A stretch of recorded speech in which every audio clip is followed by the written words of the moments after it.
கர்த்தருடைய பரிசுத்த நாமத்திற்கு மகிமை உண்டாவதாக. வெள்ளை போலம் என்கிற இந்த நிகழ்ச்சியின் வாயிலாக இந்த காலை வேளையில் உங்களை சந்திப்பதில் எனக்கு மிகுந்த மகிழ்ச்சி. கர்த்தர் தாமே இந்த நாளை உங்களுக்கு ஆசீர்வாதமான நாளாக மாற்றி கொடுப்பாராக. உங்களுக்காக ஒரு வசனத்தை வாசிக்கிறேன். மார்க் எழுதின சுவிசேஷம் 16ஆம் அதிகாரம் 17ஆம் வசனம்.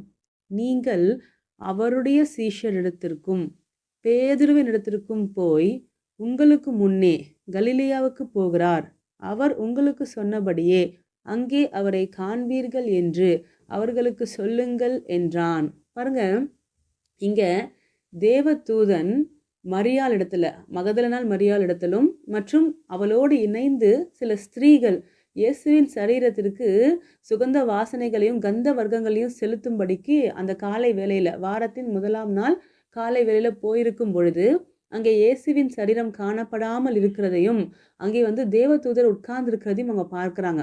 அவங்க பார்க்கும் பொழுது அவங்களுக்கு சொல்லப்படுகிறதான செய்தியை தான் இப்பொழுது நான் வாசித்த வசனம். பாருங்க, இந்த வசனத்தில் என்ன சொல்லப்படுது அப்படின்னா, ஒரு ஒரு செய்தி சொல்லப்படுது. அது என்னன்னா, நீங்கள் அவருடைய சீஷரிடத்திற்கும், அதாவது இயேசு கிறிஸ்துவின் சீஷர்களிடத்திற்கு நீங்க போய் ஒரு விஷயத்தை கம்யூனிகேட் பண்ணணும். குறிப்பா பேதுருவின் இடத்திற்கும் போய். பாருங்க, இங்க பேதுருவின் பெயரை அவங்க மென்ஷன் பண்ணி சொல்றதை நீங்க பார்க்க முடியும். என்ன நடந்தது இந்த காரியத்திற்கு முன்னாடி? கர்த்தர் சொல்லியிருந்தார், இயேசு கிறிஸ்து சொல்லியிருந்தார், பேதுரு, சேவல் கூவுகிறதற்கு முன்ன நீ என்னை 3 தரம் மறுதலிப்ப, நீ என்னை அறிந்திருக்கிறத நீ மறுதலிப்ப அப்படின்னு கர்த்தர் சொல்லியிருந்தார். அதே போல் பேதுருவும் என்ன பண்ணாரானா, இயேசுவை பின்தொடர்ந்து போகும் பொழுது ஒரு கட்டத்திற்கு மேலே பயத்தின் அடிப்படையில் அவர் என்ன பண்ணிட்டாருன்னா, இயேசு கிறிஸ்துவை தெரியாதுன்னு சொல்லி மறுதலித்து சபித்து சத்தியமும் பண்ண தொடங்கினாராம். அப்போ சேவல் கூவிடுச்சு அப்படின்னு நம்ம பார்க்குறோம்.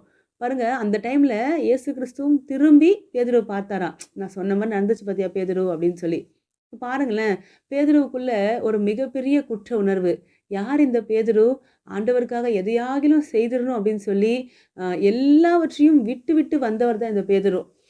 எல்லாரும் போகிறதுக்கு மனதாக இருந்தபோது கூட, நாங்கள் எங்கே போவோம் ஆண்டவரே, நித்திய ஜீவ வசனம் உங்களிடத்தில் தான் உண்டுன்னு சொன்னவர் தான் இந்த பேதுரு. கிறிஸ்துவுக்காக என் ஜீவனையும் கொடுப்பேன் அப்படின்னு நின்றவர் தான் இந்த பேதுரு.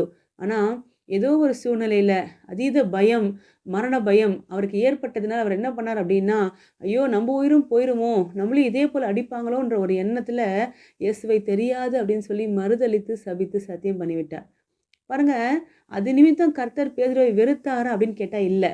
அவருக்கு தெரியுது, இந்த நற்செய்தியை போய் சொல்லும் பொழுது பேதுருவுக்கும் ஒரு நற்செய்தி அங்கே சொல்லப்பட வேண்டும். என்னன்னா, கிறிஸ்து உயிரோடு எழுந்திருட்டார் என்பது மாத்திரம் நற்செய்தி அல்ல. பேதுரு, இன்னும் உன் பேரில் பரலோகம் மகிழ்ச்சியா இருக்கிறது, இன்னும் பரலோகம் உன் பேரில் நம்பிக்கையா இருக்கிறது, உன்னை இன்னும் பரலோகம் விரும்புது அப்படின்ற நற்செய்தியை பேதுருவுக்கு சொல்ல வேண்டும் என்றும் ஆண்டவர் அங்கே தீர்மானித்தார். ஆகையால் நீங்கள் பார்த்தீங்க அப்படின்னா, கிறிஸ்து உயிரோடு எழுந்தார் என்கிற நற்செய்தி சீஷர்களுக்கு சொல்லப்படும் பொழுது பேதுருவுக்கு அங்கே ஒரு நற்செய்தி சொல்லப்படுது, நீ இன்னும் பரலோகத்தின் பார்வையில் விசேஷமானவன் அப்படின்னு சொல்லி. ஒருவேளை இந்த வார்த்தையை கேட்டுக்கொண்டிருக்கிற நீங்கள் உங்கள் வாழ்க்கையில் சில காரியங்களை குறித்து சில குற்ற உணர்வு உங்களுக்கு ஏற்பட்டிருக்கலாம். ஐயோ, ஆண்டவர் என்கிட்ட எவ்வளோ சொன்னார், நான் என்னால் கீழ்ப்படியவே முடியல, நான் கீழ்ப்படிஞ்சுவேன்னு நினச்சேன், என் வாழ்க்கையில் இப்படிலாம் ஆகவே ஆகாதுன்னு நான் நினச்சேன், ஆனால் ஆண்டவர் எச்சரித்த காரியத்தில் நான் ரொம்ப கேர்லெஸ்ஸாக இருந்ததுனால என் வாழ்க்கையிலையும் நான் கர்த்தருக்கு பிரியமில்லாத காரியத்தில் விழுந்துட்டேன், அது நிமித்தம் எனக்கு ரொம்ப வருத்தமாக இருக்குது, மறுபடியும் ஆண்டரை ஃபேஸ் பண்ண முடியுன்ற நம்பிக்கையே எனக்கு இல்லை அப்படின்னு நீங்கள் சொல்லிட்டு இருக்கீங்கன்னா, இன்றைக்கி உங்களை பார்த்து கர்த்தர் சொல்லுகிறார், இன்னும் நீங்கள் கர்த்தருடைய பார்வையில் பிரியமானவர்களாகவும் விசேஷித்தவர்களாகவும் தான் காணப்படுகிறீங்க. அவர் உங்களை வெறுக்கலை, அவருக்கு தெரியும் உங்கள் பலவீனம் அது அப்படின்னு சொல்லி. நீங்கள் அங்கே அப்படி தான் ரியாக்ட் பண்ணுவீங்கன்றது அப்பாவுக்கு தெரியும். அவர் நம்முடைய பலவீனங்களை அறிந்து தான் நம்ம கையில் எடுத்தார். பாருங்களேன், இந்த உலகத்தின் ஜனங்க சில ஃபெயிலியர் மாடல்ஸ் அப்படின்னு சொல்லி சில பைக்ஸை குறித்து கேள்விப்பட்டாங்க, இல்லை சில கார் குறித்து கேள்விப்பட்டாங்கன்னா அதீதமான செலவு செய்து அந்த பொருளை வாங்கவே மாட்டாங்க. ஐயோ, அது ஃபெயிலியர் மாடல், அதை வாங்கி யார் கஷ்டப்படுவா அப்படின்னு சொல்லி அந்த மாடல் அப்படியே நின்றுடும். அதுக்கப்புறம் யாரும் அதை விரும்பி எடுக்கவே மாட்டாங்க பாருங்க தங்க கைகளில்.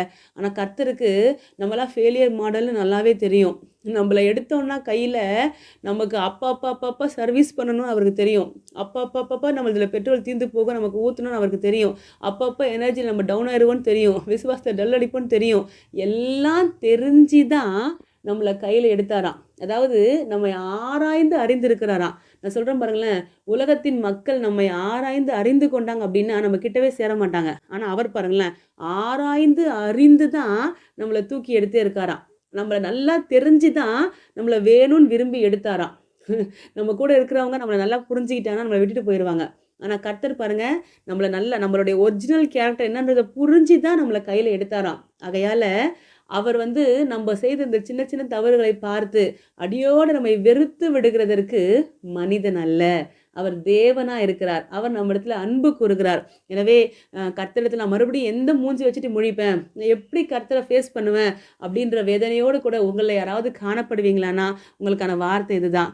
அவருடைய சீஷரிடத்திற்கும், பேதுருவிடத்திற்கும் போய் பாருங்க அவர் அதாவது பேதுருவை பேர் சொல்லி விசேஷமாக அழைத்து பேதுருக்கு ஒரு மெசேஜை குடு அப்படின்னு நாங்கள் சொல்றதை நீங்க பார்க்க முடியும். இன்றைக்கு உங்களை பெயர் சொல்லி அழைத்து விசேஷமா உங்களுக்காக இந்த மெசேஜ் வருகிறது. கர்த்தருடைய பார்வையில இன்னும் நீங்க விசேஷித்தவர்களா இருக்கிறீங்க. இன்னும் நீங்க ஸ்பெஷலா இருக்கிறீங்க. இன்னும் உங்க மேல வச்ச திட்டமும் தரிசனமும் நோக்கமும் சத்துரு திருடல, தேவன் அதை திருட விடல. ஒருவேளை சில சில நெருக்குதலுக்கு கர்த்தர் உங்களை உட்படுத்தினார். ஆனா உங்க மேல அவர் வச்சிருக்கிற தரிசனமும் அன்பும் இன்னும் மாறல என்பதை புரிந்து கொண்டு பாருங்க, பேதுரு அதன் பின்பு கூட மறுபடியும் மீன் பிடிக்க போறேன்னு ஓடுறார். மறுபடியும் கர்த்தர் வந்து பேதுரு அன்பா இருக்கியாப்பா அப்படின்னு கேட்கிறார். பேதுரு சொல்றாரு, இல்ல ஆண்டவரே, நான் வந்து அன்பெல்லாம் காட்ட முடியல, நான் நேசிக்கிறேன் உங்களை அவ்வளவுதான் அப்படின்னு பேதுரு சொல்றாரு. பட் இது எல்லாம் தாண்டி கிறிஸ்துவின் நேசம், கிறிஸ்துவின் அன்பு பேதுரு மேல முழுமையா இருந்ததுனால பேதுரு பின் நாட்கள்ல கர்த்தருக்காக காட்டின வைராக்கியமும், எந்த சிறைச்சாலையை பார்த்து பேதுரு பயந்தாரோ அதே சிறைச்சாலையில, எந்த நியாய சங்கத்துக்கு முன்னாடி பேதுரு பயந்தாரோ அதே நியாய சங்கத்துக்கு முன்பதாக பேதுரு கிறிஸ்துவை அறிக்கையிட்டு சாட்சியாய் அவருக்காக நின்றதை நீங்க பார்க்க முடியும். எந்த சிலுவை மரணத்தை பார்த்து பேதுரு பயந்தாரோ அதே சிலுவையில தலைகீழாக என்னை அறையுங்கள் என்று சொல்லி பேதுரு ஒப்பு கொடுத்ததை நீங்க பார்க்க முடியும். அப்ப பாருங்களேன், அதாவது நம்மை குறித்த திட்டமும் தரிசனமும் நோக்கமும் இன்னும் பரலோகத்தின் பார்வையில அழகா பத்திரமா இருக்கு. நம்ம என்ன பண்ணிடக்கூடாதுன்னா, சின்ன சின்ன பிரச்சனைகளை பார்த்து ஐயோ நான் தப்பு பண்ணிட்டேன், இனி நான் எப்படி மீண்டு வருவேன்னு சொல்லி குற்ற உணர்வுக்குள்ளவே இருந்து தரிசனத்தையும் நித்தியத்தையும் இழந்துடக்கூடாது. இன்னைக்கு கர்த்தர் உங்களை பார்த்து சொல்லுகிறார். உங்களை பெயர் சொல்லி விரும்பி அழைத்து உங்களோட பேசுகிறார். இன்னும் உங்களுக்கு நம்பிக்கை உண்டு. நீங்க கர்த்தரிடத்துல நெருங்கணும்னு தான் அவர் ஆசைப்படுறாரு. நீங்க நெருங்கும் பொழுது கர்த்தருக்காக பயங்கரமான காரியங்களை செய்வீங்க. நாம் ஜெபிக்கலாம். பரலோக தகப்பனே, ராஜா உம்மை ஸ்தோத்திரிக்கிறோம்ப்பா, உமக்கு நன்றி செலுத்துகிறோம். ஆண்டவரே, நீங்க கொடுத்த நல்ல வார்த்தைக்காக நன்றி. ஆண்டவரே, யாராவது கர்த்தருடைய பிள்ளைங்க அப்படிப்பட்ட பாதையை கடப்பாங்களானா இன்றைக்கு இந்த வார்த்தை அவங்களை பலப்படுத்தட்டும். மீண்டுமா உங்களுக்காக எழுப்பி அவங்களை நிற்க வைக்கட்டும். அப்படி செய்து உங்க நாமத்தை மகிமைப்படுத்திக் கொள்ளுங்க. இயேசு கிறிஸ்துவின் நாமத்தில் ஜெபிக்கிறோம் பிதாவே. Amen. Thank you. God bless you.